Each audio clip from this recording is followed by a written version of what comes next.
Ko yung love letter niya. Sabi ko, ba't parang mas bagay yata sa'yo yun? Parang dapat ang magbasyo. Ano? Para dun sa ex na you feel, of course, na wish mo ng happiness. Mas gusto ko yung sinabi ni Angelica na I like the peace that I have now, so I'd rather not open that chapter. Kasi it's already closed it. Before this pa, that letter was already written way in the past. And that's where it'll stay. But of course, you're happy na rin naman sa... Very. For Carla. Yeah, I wish them well. I wish them well. Everyone deserves happiness and we all deserve to move on. Kaya I'm glad we're all finally moving on.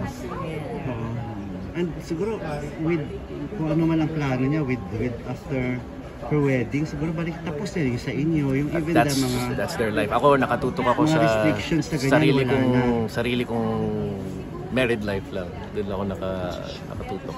And then legally speaking, parang tapos na rin yun, di ba? Parang wala na, like mga restrictions sa'yo, pwede kayong magkaharap. I don't know, for me, I like what I have now and I'd like to keep it that way. Yung nga, gusto ko yung peace na meron ako ngayon, mas doon na lang ako magpo-focus.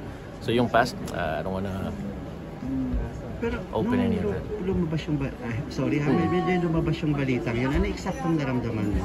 Recently ko lang nalaman because of this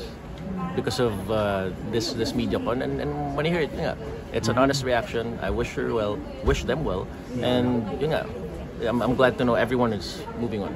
We all deserve it.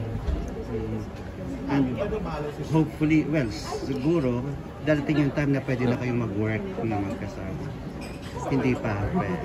For me, I'm okay with what I have. I'd rather not.